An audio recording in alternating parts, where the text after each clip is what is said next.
Ndagusuhuje nshuti, dukomeje kwigana amahame 95 yo gutsindishirizwa kubwo kwizera. Muri uyu mwanya tugize umugisha nanone kuko umwanzi Satani aba tishimira ko umuntu yahugukira kwiga ijambo ry'Imana. Ubwo tugize umugisha rero tugiye gukomeza twigana iri hame rya 13. Wibuke ko ku munsi w'ejo washize twasoje icyigisho cya kabiri, icyigisho kivuga icyaha. Twasobanukiwe n'uburyo icyaha ari cyo gikomeje kurembya inyoko muntu. Ariko mu kwiga iki cyigisho twamenye neza ibintu bibiri by'ingenzi. Twamenye ko kamere y'umuntu yavukiye mu cyaha. Dusobanukirwa ko ibyo akora byose aba bikorera mu cyaha. Icy'ingenzi cya mbere dukwiye kuzirikana nuko kwitandukanya n'Imana bidutera gukora icyaha kivamo ibyaha bindi byose, ari byo byitwa ibikorwa bibi.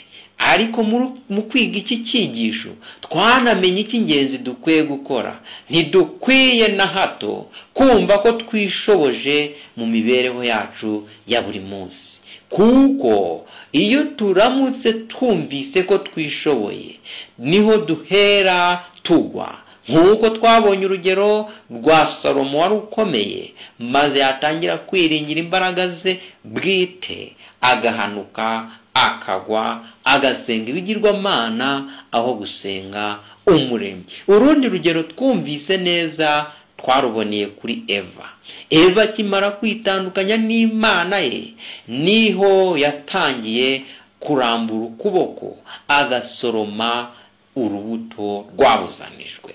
Mu kwiga iki cyigisho cya kabiri cy'icyaha twamenye ko ahantu h'ingenzi dushobora kwihisha icyaha ni ukwiga ijambo ry'Imana no gusenga. Umuntu wese uzapfobya amasengesho no kwiga ibyanditswe byera azatsindwa n'imitego y'umwanzi Satani. Uyu munsi tugiye gukomeza icyigisho cya gatatu cyiza cyane, kwizera. Turasa nkaho turi kwinjira noneho mu mahame 95 yo gutsindishirizwa kubwo kwizera neza. Uyu munsi tugiye gutangira icyigisho cya gatatu, icyigisho cyitwa kwizera. Uyu munsi hame tugiye guheraho riravuga ngo ubusobanuro bwo kwizera buruta ubundi ni ukwiringira. Kwiringira ni ukwishingikiriza ku wundi muntu.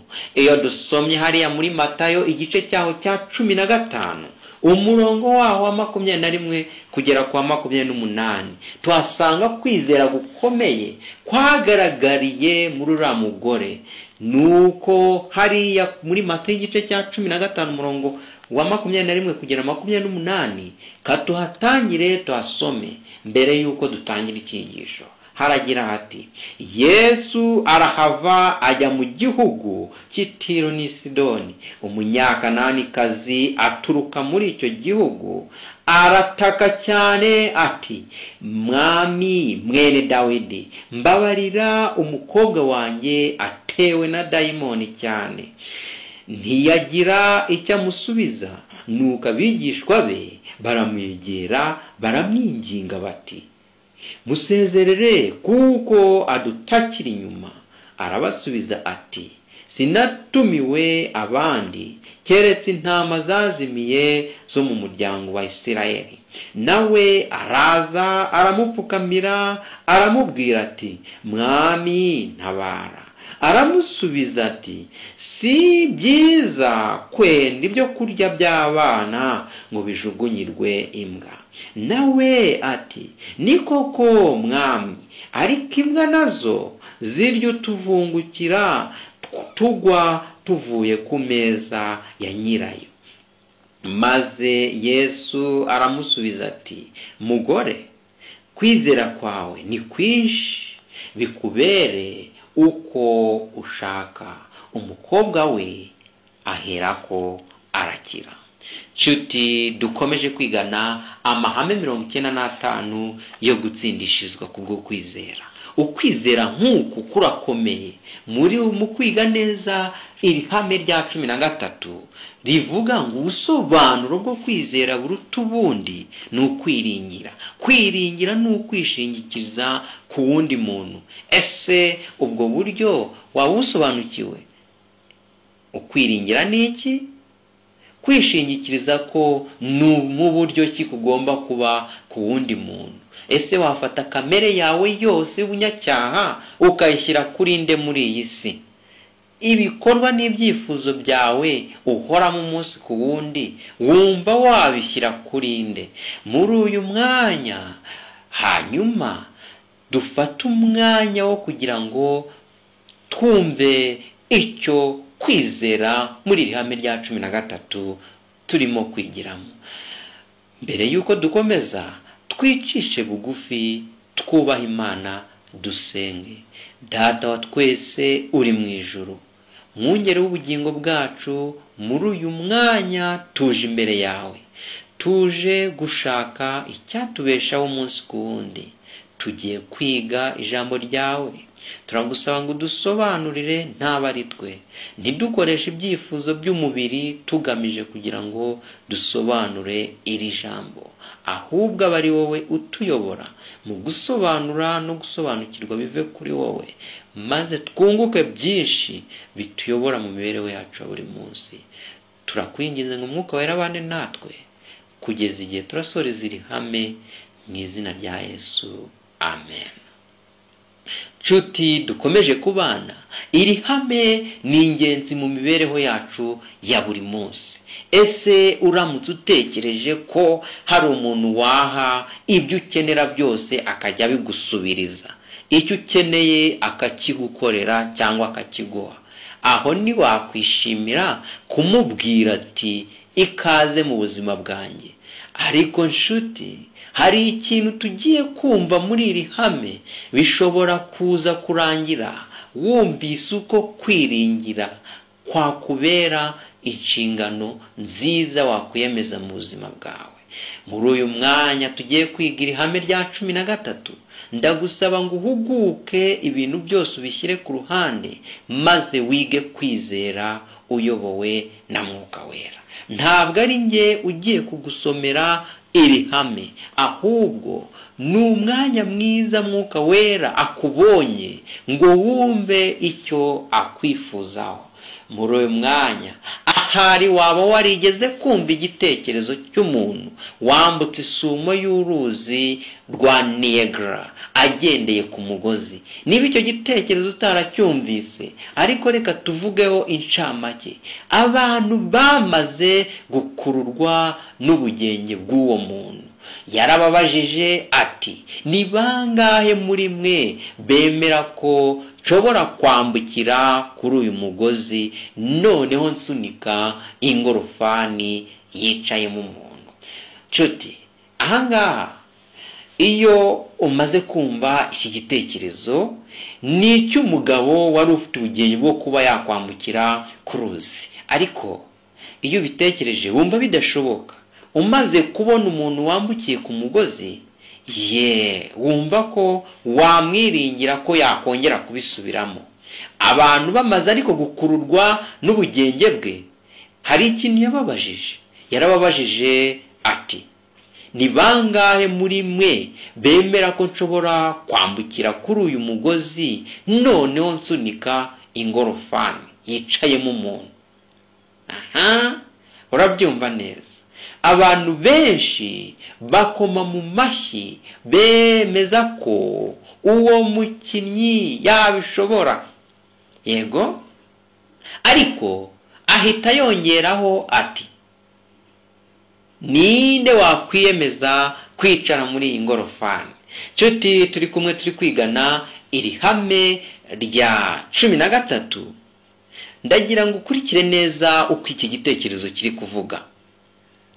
Hari umuntu wari ufite ubugenge bwo kwambuka uruzi akoresheje umugozi. Tucyumve neza. Abantu benshi baramwemeraga, bakemera ko ubwo bugenge butangaje kandi kanabishoboye neza.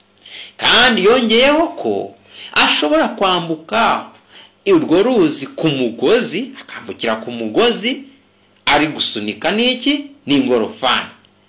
Urabyumva neza? Noneho hari kavuga ko yasunika iyo ngorofani irimo umuntu.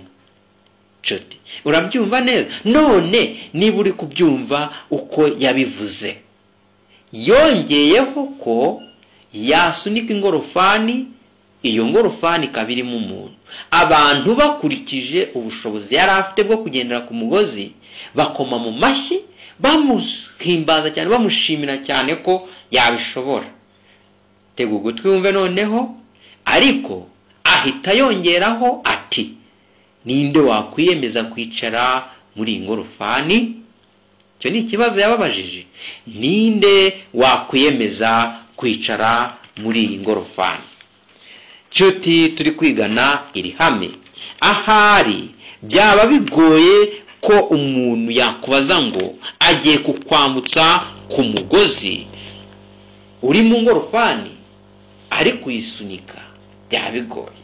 Byagenze bite nyuma yo kubazwa iki kibazo? Abantu bose baracecetse. Habaye guceceka. Uhereye kuri abo bantu wabona itandukaniro rikomeye riri hagati yo kwemera no kwiringira. Ahari kenshi umuntu ashobora kuba yemera akaba yakwitwa umuntu wizeye. Nshuti, nta bintu byinshi umuntu ajya kubwira ko yakora hanyuma ukabyemera wakasigara azi ko wabyizeye. Uhereye kuri uyu muntu ushobora kubona itandukaniro riri hagati yo kwemera no kwiringira. Kwemera ko ingorofani ishobora gusunikirwa hejuru y'umworera ni ikintu kimwe. Kwemera gushyira ubuzima bwawe mu kaga aho bushobora kurohama n'ingorane nyinshi zikabugeraho nacyo ni ikindi. Nshuti, niba uri kubyumva neza, umuntu kuba yakwemera agashyira ubuzima bwe mu kaga byaba bitandukanye nuko yakwemera ko umuntu agiye gukora igikorwa runaka. Iyo dusomye hariya muri Yakobo igice cya 2 umurongo wa 19 hagaragaza itandukaniro nk'iryo. Wemera ko hariho Imana imwe. Ibyo nibyo ni na byiza. Benshi barabyemera, hari Imana imwe, hari benshi babyemera rwose. Ariko se iyo utekereje ukanasoma no mu byanditswe byera bitandukanye, usanga ndetse n'abadayimoni bagira gute? Babyemera gutyo. Ese kwemera ko hari Imana imwe, icyo nicyo gihagije umuntu mu mibereho ya buri munsi? Ibyo se ko n'abadayimoni babyemera? Kugira ngo ugire kwizera gukiza bigusaba ibirenze ibyo kwiyumvisha mu bwenge. Abadayimoni nabo bashobora kwiha ibyo byiyumviro kandi bagahinda umushyitsi. Batinya Imana abadayimoni. Ariko twebwe nk'abantu dukwiriye gukora iki? Komeza twiganire ihame, hanyuma Mwuka Wera dufashe turunguka byinshi biraza kutugeza ku gusobanukirwa kwizera nyakuri. Barizera ariko ntibiringira. Abadayimoni gutyo bameze, bagira gute? Barizera ariko ntibiringira. Aho niho hari itandukaniro rikomeye. Niba umuntu ashobora kwizera Imana, akeneye no kugira gute? No kuyiringira. Iyo wiringiye, iyo yayindi tuvuga ngo turayiringiye, ati Imana ndakwiringiye, nyuma yo kuvuga ko uyizeye ukeneye no kwiringira. Aho niho rero itandukaniro rigomba kugaragarira hagati y'umuntu wizeye Imana n'uwiringiye Imana. Hari amagambo 3 agaragaza uko isano yo kwisunga Imana ku mukristo ibiteye. Nshuti, turi gukomeza gusobanukirwa icyo Mwuka Wera yifuza kuri twe. Aya magambo 3 ni ayahe? Kwizera, kwemera no kwiringira. mu mvugo y'iki gihe ijambo kwemera ryerekeza kenshi ku gitekerezo cyo kwiyumvira gusa ko mu bwenge. Kenshi ijambo kugira gute kwemera, umuntu ushobora kumubwira ibintu kuko ari ukuntu abyiyumvishe mu bwenge bwe, hanyuma akagira gute akabyemera. Uko niko kwitwa kwemera. Ariko iyo ugiye kuri amagambo atatu nk'uko twayabonye, hari kwizera, kwemera no kwiringira. Iri jambo rya mbere tumaze kumva neza ni ukwemera, ryerekeza akenshi ku bitekerezo cyangwa ku gitekerezo cyo kwiyumvira ko mu bwenge bwonyine. Hari ubwo kwizera kugereranywa no kwiyumvisha ko ibintu bizaba byiza. Uko niko kwizera kenshi abantu bashobora kugwengekera muri ubwo buryo. Ariko ijambo ibyiringiro hari n'iryo rigaragaza kurushaho ubusobanuro bwa Bibiliya bwo kwishingikiriza ku Mana. Kwishingikiriza rero ku Mana, ariko ijambo ibyiringiro ahari niho rigaragaza kurushaho ubusobanuro bwa Bibiliya bwo kwishingikiriza ku Mana. Aho muzabona hose ijambo kwizera mu byanditswe, mushobora kurisimbuza ijambo kwiringira. Noneho amagambo amwe mumenyereye muzabona hari agize ubusobanuro bushya. Urugero, izera umwami Yesu urakira. Ibyakozwe n'intumwa igice cya 16 umurongo wa 31. Hashobora nanone kuba wasoma ngo iringire umwami Yesu urakira. Dusoma mu butumwa bwatoranyije Message Choices Volume 1 kuri page ya 456, ukwizera kutari ukwemera gusa ahubwo ukwiringira nako. Ni ukuvuga ngo muri iyi volume page 456 niho nanone avuga ko ukwizera kutari ukwemera gusa ahubwo harimo no kwiringira. Niho haruguru twari tumaze kuvuga ko tumaze kwiga ko iyo umuntu amaze kwizera akeneye no kwiringira. Niba uvuga ko Imana uyizeye ishoboye ibintu byose, ukeneye no kwiringira ko yabikora. Yego, ukeneye no kwiringira ko yabikora. Iyo dusomye nanone mu gitabo cy'uburezi ku rupapuro rwa 159, kwizera ni ukugira ibyiringiro mu Mana. Kwizera ni ukwishingikiriza ku wundi muntu. Niko bivuga.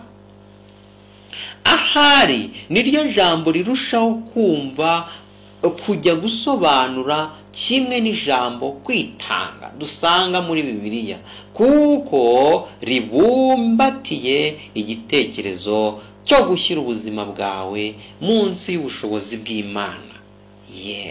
Nshuti, dukomeje kwigana iri hame rya 13. Dukomeze gusobanukirwa icyo Imana itwifuzaho. Tumaze kumva ko mu kwiringira Imana yonyine no kwisobanukirwa ugakurikizaho kwizera, niho dukeneye kwerekeza ibitekerezo byacu mu mibereho yacu buri munsi. Nshuti, dukomeje kwigana iri hame nk'uko twabyize mu mahame yatambutse. Twabonye ko iyo umuntu atagize kwiringira Imana ngo yemere ko ari imuyobora mu mibereho ye ya buri munsi, ahagera ni ugusigara yitegeka mu mibereho ya buri munsi. Kenshi ibi usanga bituruka ku bantu bamaze kugira ubushobozi runaka bwo mu mibereho y'isi. Ariko si imibereho y'isi ihuriye he n'ubugingo bw'umuntu? Abahanga banga kwemera kwishingikiriza ku wundi muntu. Igitekerezo kimwe gusa cyo kwishyira mu bubasha bw'undi muntu gishobora gutera impungenge. Biragoye ko ubwigenge n'ubwibone bw'umuntu bishyirwa mu maboko y'undi muntu. Nshuti, nicyo twari turi kuvuga dutangira. Ese ibyifuzo by'umuntu byose, reba bwa bwibone n'ukwishyira hejuru, inarijye n'ibindi byifuzo bitandukanye by'umuntu, hanyuma nawe tuvuge ko ari wowe uhiswemo ko wiringirwa. Ese wowe urumva ibyo wabasha kubishyira mu mibereho yawe? ese wowe wumva bya byifuzo byawe byose hari umuntu wakwemera ko ubishyiraho ngo ari we ubigenga, hanyuma ngo icyo ukeneye cyose kimubazweho? Nyamara nta kwizera ntibishoboka pe. Ni ukuri icyo dukeneye rero, tugarutse ku rundi ruhande rwiza cyane, umuremyi wacu watwitangiye, wafite urukundo rwo kwemera kwikora bya byifuzo byawe byose n'ibibazo byawe byose, ni Yesu Kristo watwitangiye ku musaraba. uwo nguwo iyo ugize kwizera, ariko nta kwizera ntibishoboka kwinezeza. Ntabwo ushobora kugira kwinezeza ngo ubashe kuyiringira utabugize kwizera. Gusa igihe turetse ubushake bwacu n'inzira zacu tukiringira ubushobozi bwayo bwo kudukiza, nibwo Imana ibasha gusohoza imigambi yayo mu mibereho yayo. Kenshi hari ibyo tutabasha gusohorezwaho kuko tutayihaye umwanya. Yego, kanyaza gusubiremo aya magambo ni meza cyane. Gusa igihe turetse ubushake bwacu n'inzira zacu, dore za nzira zawe wicira ukavuga ati ngiye gukora iki gikorwa, ukagisaba Imana ndetse Imana ikakumva, ariko nawe ugatangira guca inzira zo kugira ngo wishakire igisubizo. Icyo gihe icyo uba ukoze ni ugusiba icyo Imana yari igiye gukora, ni ugusiba inzira Imana yari igiye kunyuramo. Niba hari icyo usabye Imana, gitegereze kandi uyiringire, kuko niyo ishobora byose, igomba kugusubiza. Nshuti rero, dukomeje kwigana iri hame, turi gusobanukirwa ko iyo umuntu afashe ibyo byose akabishyira mu maboko y'Imana, abasha kugira umutuzo n'umudendezo n'igisubizo. Nk'uko abana baza barira batuzaniye ibikinisho byabo byangiritse ngo tubibatunganirize, niko nashyeye Imana ibyo ntekereza bidatunganye ko ari inshuti yanjye. Nshuti, niba dukomeje kwiganira ihame, urumva nk'urugero twafatiraho, reba uko umwana aza yirukanka azanye igikinisho cye cyangiritse. Uko niko nawe ukeneye kwirukanka ushyiriye Imana bya bindi byose ukeneye. Ariko icyo ukeneye nawe ni uko uyiha umwanya igakora umurimo wayo nk'Imana. Ntabwo ukwiriye kuyitambika mu nzira. Hari ubwo izaza aho wasabiye ije kuguha igisubizo, igasanga wagiye kwishakira icyawe. Icyo gihe ubwo cya gisubizo kizaba kije kigasanga udahari, kigomba gusubirayo. Nk'uko rero abana babigenza gutyo ku babyeyi n'abandi bakuru kuri bo, ni nako umuntu buntu akwiriye kwirukira ku Mana ayishyiriye ibibazo byose. Ariko aho kugira ngo nyireke mu mahoro ikora umurimo wayo, nagumye aho nshaka kuyifasha nkoresheje ingufu zanjye. Nshuti, turi kumwe, uri kubyumva hano, uyu muntu araduha nk'agatekerezo. Ubwo yari afite ikibazo kimukomereye, yatakambiye Imana kandi yirukanka ayishyira ibibazo byose. Nyamara icyo yakoze, ntiyaretse Imana ngo ikore umurimo wayo, ahubwo we icyo yakoze nuko yashatse gufasha Imana kugira ngo ahari wenda abone byihuse bigize vuba. Nyamara Imana ni umukozi w'umuhanga, ukwiriye gutegereza igasubiriza igihe mu gihe cyayo. Aho isomo dukwiriye no kuhigira nuko cya gihe uba ushaka guhatiriza ibintu ngo bishyirwe mu bikorwa, ushobora gusanga uri kwitegurira akaga. Nshuti, niba hari ibintu bitarasohora, Imana izi impamvu. Niyo mpamvu ukwiriye gutuza ugakomeza kuyiringira unizeye, kuko iyo utizeye kwiringira ntago kwaba gufite umumaro. nshuti dukomeje kwigana iri hame rya 13, dusobanukirwe kandi nk'uko umwana abigenza atyo nawe niko ukwiriye kugira gute kubigenza. Noneho dushyire mu gaciro gusobanukirwa no gushyira mu nyurabwenge k'umuntu bifite umupaka. Yego, ni ukuvuga ngo twebwe ubwacu dushobora gutekereza ibintu, tukareba ibintu, tukavuga ngo twabikora gutya, ariko dukeneye umupaka. Tukavuga ngo nubwo tubitekereza gutya, Imana yonyine niyo ifite igisubizo. Nshuti, niba hari ikibazo ufite uyu mwanya, zirikana kandi wibuke ko Imana ariyo ifite igisubizo. Twibuke ko turi kwiga amahame 95 yo gutsindishirizwa kubwo kwizera. Kwizera konyine niko gufite urufunguzo rw'ikintu cyaricyo cyose. Iyo dushyize mu gaciro, tumenya neza ko kwizera k'umuntu ntaho gushobora kugera kudafite kwiringira. Iyo tumaze kwiringira Imana, dusohorezwa ibyo twizeye ko yadukorera. Nshuti dukomeje kubana, gushyira mu gaciro dukeneye nuko nyamara kwiringira Imana si ugusimbukira mu mwijima. Ikintu ukeneye, umwami yaduhaye ibihamya bihagije dukwiriye gukurikiraho kwizera kwacu. Ni ukuvuga ibyiringiro byacu bifite aho bigomba gushingira. Iyo usomye nk'uko nayo babwiye mu minsi twiga amahame, iyo usomye ibikorwa Yesu yakoreye hano ku isi, Matayo, Mariko, Yohana na Luka, hariyo ubasha kubasobanukirwa ko imbaraga ya Yesu ikomeye. Gukiranuka kwe kwabaye urugero kuri twe. Nta muntu n'umwe ufite icyo yireguza nk'uko yabivuze, kuko yaje kugira ngo avugane natwe, kugira ngo yerekane intambwe uko yaziteye, hanyuma natwe yakandagiye ariho dukandagira. Igihamya cy'ibyiringiro dushobora kugira mu kwizera no kwiringira no kugira tubashe kubyumva neza, nuko twatangiye dusoma ara muri Matayo igice cyaho cya 15. Twasomye kiriya gitekerezo cy'umunyakananikazi. Uriya mugore yari afite kwizera gukomeye. Muri iki gihe umuntu aramutse aje afite icyo agukeneyeho ukamubwira nabi, ntabwo yaba agikomeje kugutitiriza.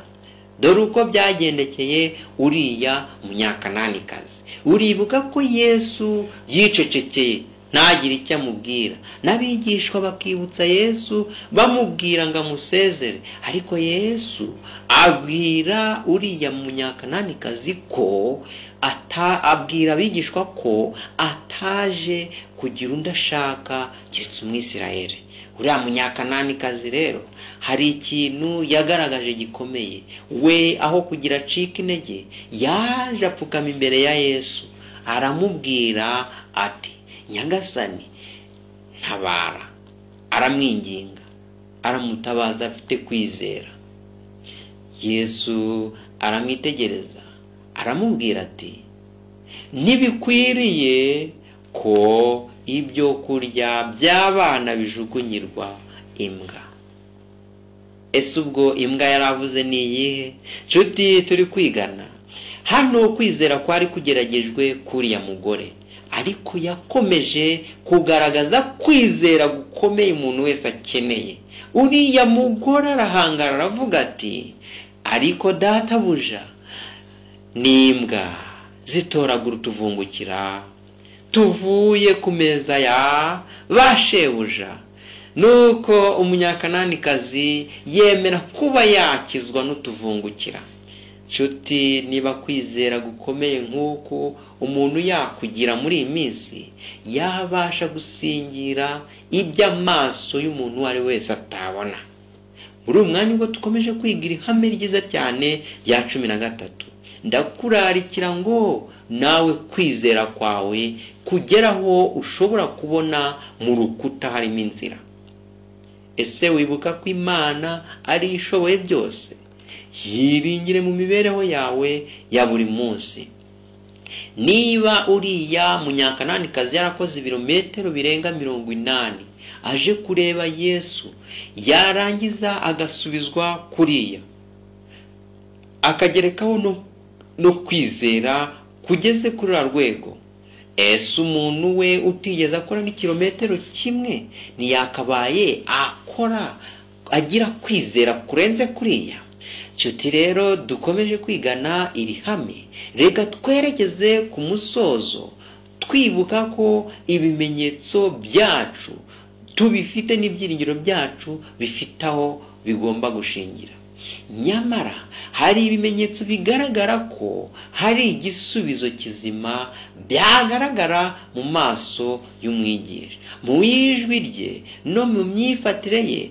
Byakomeje uwo mugore akarinda ibyiringiro bye byirengagijwe bigaragarira amaso. Yari yahanganye kugeza aho ibyiringiro bye byasubijwe. Guhangana kurakenewe, kwizera kugeraho umuntu abona ikintu gisa nkaho cyanzwe gishobora kugerwaho, akizera nta gushidikanya afite. Buri wese rero arabikeneye, kandi nta kindi umuntu ashobora kubona atabashije kukibonera mu Mana konyine.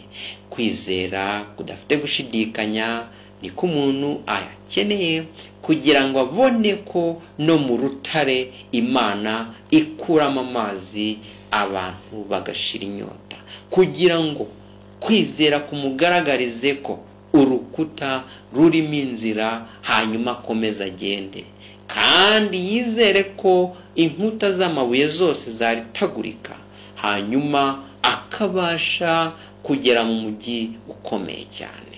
Nshuti, dukomeje kwigana iri hame rya 13, turisoreze hano, kandi dukomezanya kwigana amahame 95 yo gutsindishizwa kubwo kwizera. Umugambi ni wa wundi wo kugira ngo tumenye uruhande Imana yifuza ko twabamo. Nk'uko uyu munyakananikazi yasubijwe, niko nawe musaba ngo wizere Imana kandi uyiringire, nawe izagusubiza. Nshuti, twakomezanije kwigana aya mahame 95 yo gutsindishizwa kubwo kwizera. Ndagusaba ngo gahunda twatangiye tuzayikomezanye kugera ku ihame rya 95. Ejo tuzakomeza twiga ihame rya 14. Ndakurarikira kugira amatsiko kugira ngo tuzaryigane twiteguye kandi twiteguye cyane, maze Mwuka Wera akomeze kutwagura tugira imibereho yuzuye gukiranuka. Nk'uko twabibonye, twirinde cya kindi gupfobya amasengesho no gupfobya kwiga ibyanditswe byera. Twabonye ko gupfobya amasengesho no gupfobya kwiga ibyanditswe byera Satani ahuririra, maze agasigara adutega imitego iyo ari yo yose tukayitsindwa. Nuko rero tube maso kandi dusenge, kuko isi igeze mu minsi ya nyuma, aho ikibi cyegeranye neza nahura aho ngaho. Ariko icyo ukeneye ni ugusenga no kudapfobya ibyanditswe byera. Agaciro gusenga no kwiga ijambo ry'Imana, uzahakura imbaraga yo kugufasha guhora mu ruhande Imana yifuza ko ubamo. Nshuti, twari turi kwigana ihame rya 13, ni ihame ritangira icyigisho cya 3, kwizera. Kwizera ni urufunguzo rw'ibintu byinshi. Hari byinshi uzi uhereye ukivuka, kwizera kwakugaragarije. Nuko rero komeza wiringira Imana. Ibyo ubona bidashoboka, Imana irabigushoboza. Igisubizo cyose kiri ku Mana. Pfukama utuje uyisabe kandi utegereze, iragusubiza. Dusenge. Uwiteka Mana ikomeye, mwungeri w'ubugingo bwacu, turagushimiye tugushimira urukundo rwawe utugaragariza umunsi ku wundi, isaha ku isaha, umunota ku munota, isegonda ku rindi. Ukaba wongeye muri uwo mwanya kubitugaragariza nanone. Uduhaye umugisha wo kwiga mu byanditswe byera. Dusobanukiwe ko kwizera kugomba kongerwaho kwiringira. Mwami, turagusaba ngo uduhumure amaso muri iyi si turimo. Dusobanukirwe ukuri kwawe byimbitse, maze kwizera gushinga imizi mu mitima yacu. Imibereho yacu ya buri munsi turayikuragije.